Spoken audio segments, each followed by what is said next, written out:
विश्वविद्यालय में एबीवीपी के समर्थक या एबीवीपी के लोग खुलेआम हिंसा करते हुए, गुंडागर्दी करते हुए पाए जाएंगे। आप सब लोगों ने भी देखा होगा कि किस तरीके से वो कॉलेज का गेट तोड़ रहे हैं, किस तरीके से जो है गर्ल्स हॉस्टल में जबरदस्ती गेट के ऊपर चढ़ करके घुस रहे हैं, कि सब कुछ होने के बावजूद, धन दौलत, गोला बारूद, सरकार, शासन, प्रशासन, सब कुछ होने के बाद और दुनिया का सबसे बड़ा संगठन होने का दावा करने के बाद भी जो है उनको हार से डर लग रहा है।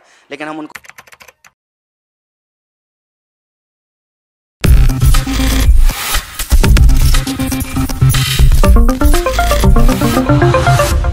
आज हम आपको सुबह सुबह एक बहुत ही सीरियस कंसर्न के साथ बुलाए हैं, क्योंकि अक्सर ये होता है कि विश्वविद्यालय के चुनाव विश्वविद्यालय तक ही सीमित रहते हैं।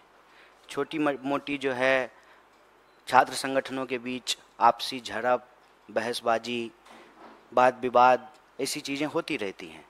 लेकिन पिछले कुछ दिनों में जो सीन दिल्ली विश्वविद्यालय में देखने को मिला है वो बहुत ही गंभीर है। और जैसा कि हमारे राष्ट्रीय अध्यक्ष ने कहा कि दिल्ली विश्वविद्यालय देश का एक ऐसा प्रतिष्ठित विश्वविद्यालय है जहां पर सिर्फ देश के ही नहीं, दूसरे देश के भी विद्यार्थी पढ़ने के लिए आते हैं।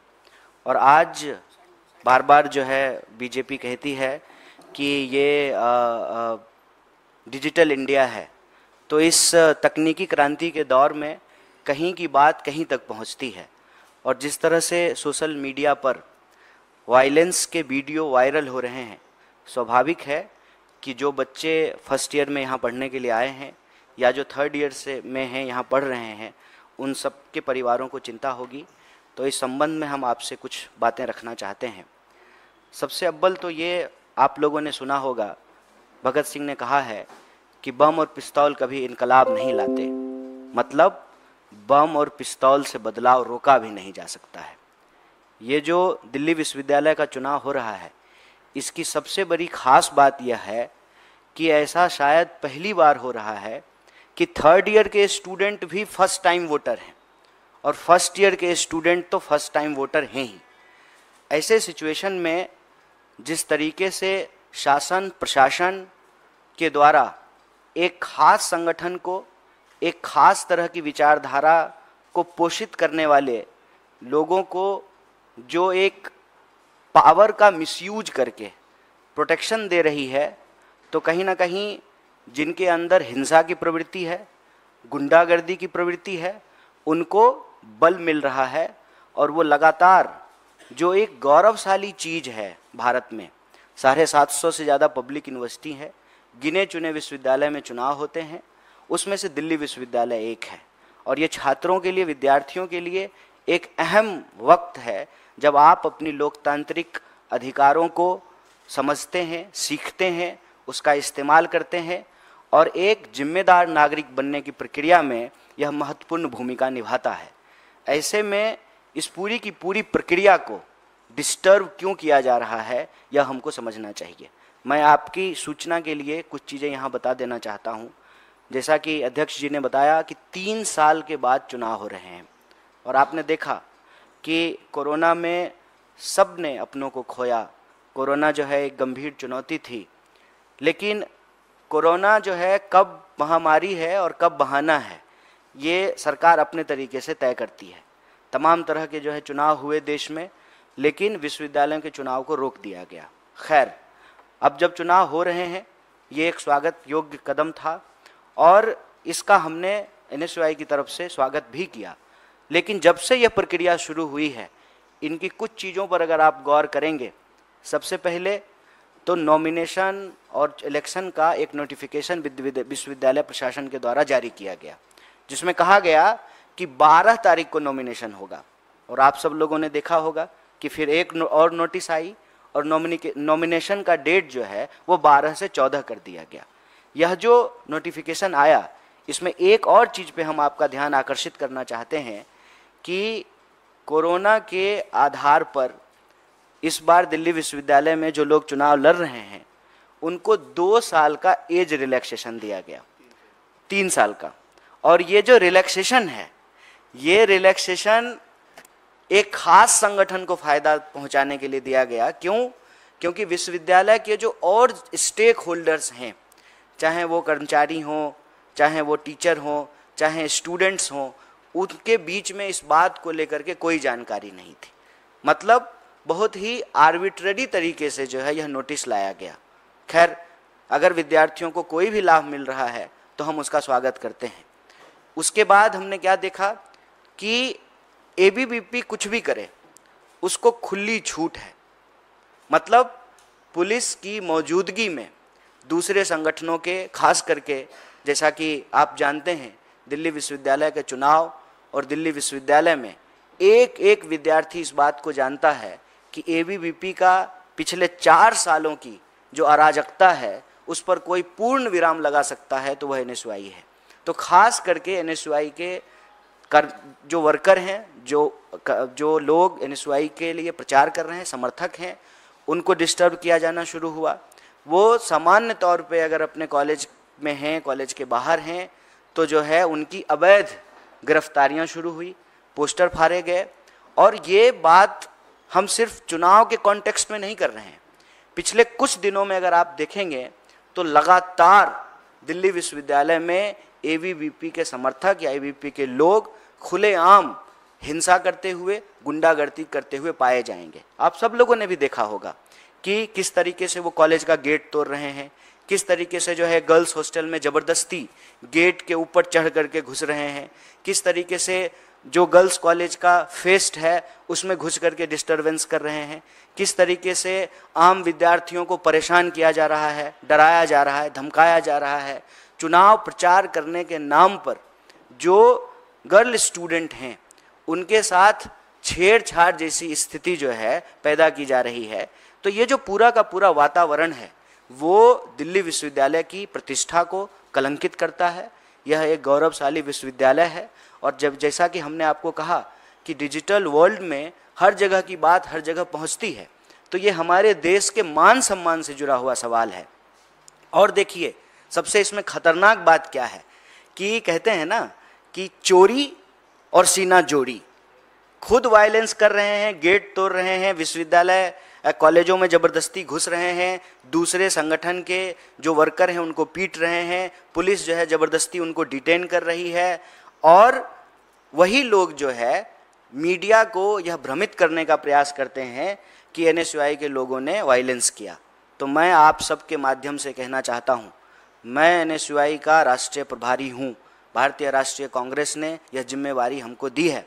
आप एक भी व्यक्ति को लेकर के आइए जो एनएसयूआई का वर्कर हो, जिसने कोई भी हिंसा की हो, कोई गड़बड़ी की हो, हम कार्रवाई करेंगे। यह पूरी तरह से झूठ है। और जैसा कि हमने आपको कहा कि हम विश्वविद्यालय के मामले को विश्वविद्यालय तक ही रखना चाहते थे। अनावश्यक तौर पे जो बच्चे यहाँ पढ़ने के लिए आए हैं, उनके माँ बाप जो गाँव में हैं और दूसरे शहरों में हैं, हम उनके मन में भय का वातावरण नहीं पैदा करना चाहते थे। लेकिन यह जो हमारी भलमनसाहत है, इंसानियत है, इसको यह हमारी कमजोरी समझते हैं। तो हम उनको कहते हैं कि हम कमज़ोर नहीं हैं, आपसे डरते नहीं हैं। हमारे नेता ने कहा है डरो मत, कल भी पार्लियामेंट में कहा है, तो हम डरने वाले नहीं हैं। आपकी गुंडागर्दी का एक एक जवाब जो है दिल्ली विश्वविद्यालय के विद्यार्थी आपको देने वाले हैं 22 तारीख को जो मतदान होने वाला है। और इसमें हम कह रहे हैं कि गुंडागर्दी को गहरी चोट, एनएसयूआई को पैनल वोट।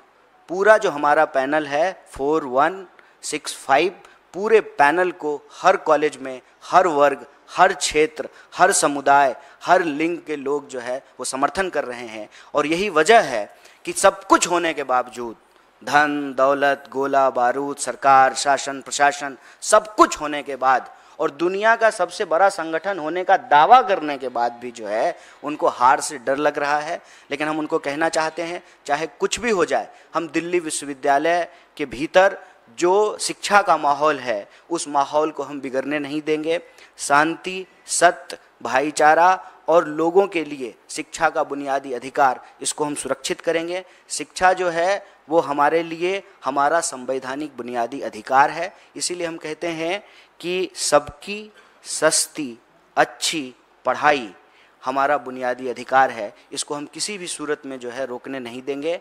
और यह जो पूरा का पूरा वातावरण विश्वविद्यालय के अंदर बनाया गया है, इस वातावरण के खिलाफ भी जिस तरीके से हम देश के भी अन्य मुद्दों पर बढ़ चढ़ करके बोलते हैं, कैंपस के भीतर जो यह परिस्थिति एबीवीपी ने पैदा की है उसके खिलाफ भी हम बोलेंगे। और आपकी जानकारी के लिए बता दूं कि कल भी एक मेट्रो स्टेशन के बाहर जो हमारे पूर्वोत्तर के छात्र हैं उनके ऊपर नस्लीय टिप्पणी करके उनको जो है उनके ऊपर हमला किया गया, जानलेवा हमला किया गया। और आप अगर इस बात की तफ्सीस करना चाहते हैं तो आप विश्वविद्यालय जाकर के घूम करके देख लीजिए। आप जो है थाने में तो आपको कोई रिपोर्ट मिलेगी नहीं, क्योंकि जब पुलिस की मौजूदगी में ही उनकी जो है उपस्थिति में यह कार्रवाई हो रही है तो आपको ऐसा नहीं मिलेगा। और ये अलग अलग तरीके से, खास करके जो पूर्वांचल के विद्यार्थी हैं, जो पूर्वोत्तर के विद्यार्थी हैं, जो दक्षिण भारत के विद्यार्थी हैं, खास करके जो है उन विद्यार्थियों को ये डरा रहे हैं। और मैं तो कहता हूँ कि इनका इतिहास यही है। इसीलिए एबीवीपी जो लिखती है ना, ज्ञानशील एकता, दरअसल ये है अज्ञान अश्लील अराजकता। और यह बात जो है मैं आपको उदाहरण के साथ दे सकता हूँ। और साल भर 2 साल की बात तो छोड़ दीजिए, पिछले 1 महीने में जो है जितनी गुंडागर्दी और वायलेंस की घटनाएं एबीवीपी के लोगों ने की है, यह बहुत ही शर्मनाक है। और इसकी जिम्मेवारी जो है सरकार में बैठे हुए लोगों को लेना पड़ेगा, प्रशासन में बैठे हुए लोगों को लेना पड़ेगा। और वह जो कह रहे हैं कि एनएसयूआई के लोगों ने किया है, तो एक प्रश्न आप सबको भी पूछना चाहिए। मैं मीडिया के साथियों से आग्रह करता हूँ कि गृह मंत्री उनका, दिल्ली पुलिस उनके अंदर में, दिल्ली विश्वविद्यालय का प्रशासन उनके अंडर में, यहाँ पर जो है एलजी उनके हैं, देश में सरकार उनकी है, पूरा का पूरा जो है उनकी हेजमनी है। उस वक्त जो है वो अपने वायलेंस को जस्टिफाई करने के लिए अनर्गल और झूठे आरोप लगा रहे हैं। हम आप सबके माध्यम से दिल्ली विश्वविद्यालय के विद्यार्थियों को और देश को भी, क्योंकि दिल्ली विश्वविद्यालय का सवाल अब सिर्फ विश्वविद्यालय का सवाल नहीं है, ये देश और समाज का भी सवाल है। हम आप सबसे यह आग्रह करते हैं और आपको आश्वस्त करते हैं कि आप धैर्य रखें। कोई भी परिस्थिति हो जाए, जो हमारा विचार है, जो हमारा एजेंडा है, उससे हम 1 इंच पीछे नहीं हटेंगे। और एजेंडा हमारा ये है कि इस बार पहली बार मैं आपको ये कहना चाहता हूँ कि दिल्ली विश्वविद्यालय में विमेंस एजेंडा लाया गया है।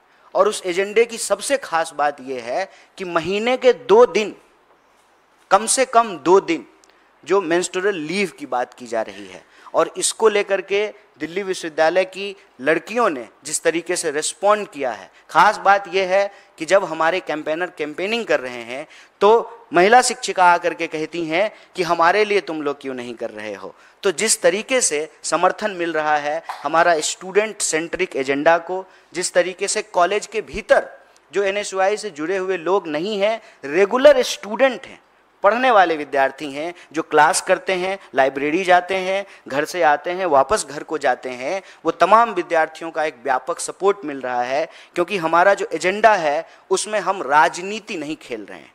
हमारे लिए ये नहीं है कि दिल्ली विश्वविद्यालय का चुनाव जीतें और तुरंत से जो है भाजपा में मंत्री बनने का जो है विकल्प खुला हुआ है। जो सरकार में होते हैं उनके प्रति यह आकर्षण स्वाभाविक है, लेकिन हम तो विपक्ष में बैठे हुए हैं और लगातार इस देश के मुद्दों पर बात कर रहे हैं। और आप हमारे पैनल को भी देखिए, हमारा पैनल साधारण किसान बैकग्राउंड के बच्चे हैं जो स्कॉलरशिप से पढ़ करके दिल्ली विश्वविद्यालय में पढ़ने के लिए आए हैं। और हमारा जो पॉजिटिव एजेंडा है, जो पॉजिटिव वाइब है, उससे व्यापक तरीके से विद्यार्थी भी जुड़ रहे हैं और विद्यार्थियों की सेवा करने वाले लोग भी जुड़ रहे हैं। और हमारा जो पैनल है उसमें एक लड़की के पिताजी जो है वो आर्मी में थे, माताजी उनकी जो है किसान हैं, तो वो समझते हैं कि सेवा का क्या मतलब होता है। इसीलिए हमने कहा कि चाहे देश में कोई भी इश्यूज हो, मणिपुर की अगर आप बात करें तब भी ये चुप रहे, महिला पहलवानों की बात करें तब भी ये चुप रहे, विश्वविद्यालय का बजट कट किया गया तब भी ये चुप रहे,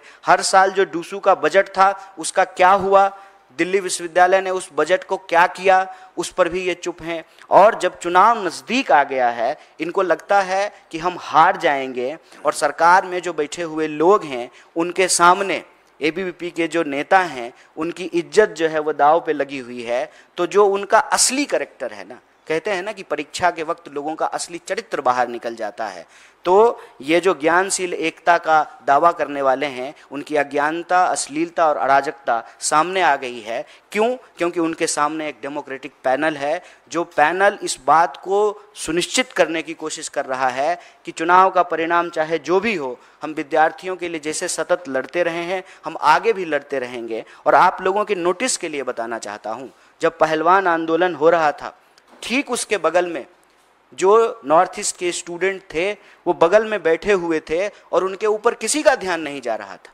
लेकिन विद्यार्थी लगातार इस देश में होने वाले किसी अन्याय को लेकर के जितनी उनकी क्षमता है वो आवाज़ को उठाते हैं। वो कहानी आप सब लोगों ने सुना है कि एक कोयल जो है अपने चोंच में पानी लेकर के आग बुझाने की कोशिश कर रही है, किसी का ध्यान आकर्षित नहीं हुआ। और उस किसान आंदोलन में जो हमारा पैनल के कैंडिडेट हैं वो बढ़ चढ़ कर हिस्सा लेते थे, पहलवान आंदोलन में बढ़ चढ़ कर के हिस्सा लेते थे, और उन्होंने ये देखा कि मणिपुर के लोगों के साथ किस तरह से अत्याचार होता है। फिर NSY ने उसको सवाल बनाया, और ये दुखद भी है और आश्चर्यजनक भी कि जब तक वो एक विचलित करने वाला वीडियो नहीं आया तब तक देश और दुनिया का ध्यान मणिपुर पे आकर्षित नहीं हुआ। तो ये सब सवाल उठाने के चलते जानबूझ करके, खास करके जो पूर्वोत्तर का समर्थन, पूर्वांचल का समर्थन मिल रहा है, जो नॉर्थ ईस्ट के स्टूडेंट हैं, उत्तर पूर्व के विद्यार्थी जो उनका समर्थन मिल रहा है, साउथ के जो संगठन है, मैं आपकी जानकारी के लिए बता दूं, जो मैत्रेयी ऑर्गेनाइजेशन है केरला का, उसका जिस तरीके से समर्थन मिल रहा है, तो AVP कहीं ना कहीं घबराई हुई है। और जो हमारा पॉजिटिव एजेंडा है, मैं बार बार कह रहा हूँ, उसको डिरेल करने की कोशिश कर रही है। तो हम बार बार कहते हैं कि वो सब कुछ, तमाम कुछ लगा लें, पूरी ताकत लगा लें। एक तरफ शासन और प्रशासन है, सरकार है, और दूसरी तरफ विद्यार्थी हैं। और विद्यार्थियों का यह प्रथम धर्म है कि वो शिक्षा के बुनियादी अधिकार की रक्षा करें, और सरकार का भी यह कर्तव्य है कि वह शिक्षा देने का काम करे। अगर इसमें कोई बाधा उत्पन्न की जा रही है तो उसके खिलाफ हम मुखरता से लड़ रहे हैं, लड़ेंगे, क्योंकि हमारा यह मानना है कि अगर JNU में 10 रुपये में लोग पढ़ सकते हैं तो उसी पढ़ाई के लिए दिल्ली विश्वविद्यालय में 70,000 रुपया क्यों लिया जा रहा है? शिक्षा जब हमारा बुनियादी अधिकार है तो वह बुनियादी अधिकार हमसे क्यों छीना जा रहा है? जब प्रगति की, विकास के बड़े बड़े प्रचार किए जा रहे हैं तो उस प्रचार में हम विद्यार्थियों का भविष्य कहाँ है? इस देश के नौजवानों का भविष्य कहाँ है? जब सबसे प्रतिष्ठित विश्वविद्यालय में, देश की राजधानी में, जहां पूरा का पूरा शासन प्रशासन बैठा हुआ है, उसके नाक के नीचे दिन दहाड़े विद्यार्थियों के साथ अगर हिंसा हो रही है तो यह बड़ा ही शर्मनाक है। और इसी बात को आप लोगों के संज्ञान में लाने हेतु, और जो लोग आपके माध्यम से, देश के लोग इसको देख रहे हैं, उनके संज्ञान में लाने के लिए यह प्रेस कॉन्फ्रेंस किए हैं। और हम विद्यार्थियों को भी और अभिभावकों को भी यह आश्वस्त करते हैं कि सब कुछ होने के बावजूद, पूरा का पूरा ताकत लगाने के बावजूद, जो हमने कहा कि भगत सिंह ने कहा है कि बम और पिस्तौल इनकलाब नहीं लाता, तो बम और पिस्तौल जो है वो बदलाव को रोक भी नहीं सकता है। दिल्ली विश्वविद्यालय एक नई करवट ले रहा है और शांतिपूर्ण तरीके से, सौहार्दपूर्ण तरीके से सबकी सुरक्षा को सुनिश्चित करते हुए, चाहे वो महिला हों या पुरुष हों, चाहे वो पूर्वांचल के स्टूडेंट हों या नॉर्थ ईस्ट के स्टूडेंट हों, साउथ के हों, भारत के किसी भी इलाके से आए हुए जो विद्यार्थी हैं, उनको कोई नुकसान नहीं पहुंचने देंगे। और NSY का एक एक कार्यकर्ता आखिरी दम तक विश्वविद्यालय का माहौल ठीक बना करके रखेगा। और हम पूरी ईमानदारी से जिस तरीके से स्टूडेंट्स एजेंडा बनाए हैं, स्टूडेंट्स से फीडबैक लेकर के बनाए हैं, महिलाओं से फीडबैक लेकर के बनाए हैं, इस पॉजिटिव वाइब के साथ, इस पॉजिटिव एजेंडे के साथ हम चुनाव में जाएंगे। और हमको पूरा भरोसा है कि आगामी 22 तारीख को, यानी कल, जो हमारा पैनल है किसानों का, जवानों का और इस देश में संविधान के जो मूल्य हैं उसको रक्षा करने का, यह पैनल जरूर जीतेगा। इसीलिए हमने कहा है कि ये पैनल है जय जवान का, जय किसान का, जय संविधान का। और जो हमारा पैनल नंबर है 4165, ये विक्ट्री होगी, और ये विक्ट्री होगी स्टूडेंट्स की, और ये हार होगी सरकार की अराजकता की। यही बात मैं आप सबसे साझा करना चाहता था। आप सब लोग बिल्कुल शॉर्ट नोटिस पे यहाँ आए और सुबह सुबह आए, पार्लियामेंट भी चल रहा है, फिर भी आपने जो है विद्यार्थियों के एजेंडे को, दिल्ली विश्वविद्यालय के एजेंडे को महत्वपूर्ण समझा। इसके लिए हम आपका शुक्रिया अदा करते हैं। बहुत बहुत शुक्रिया, धन्यवाद।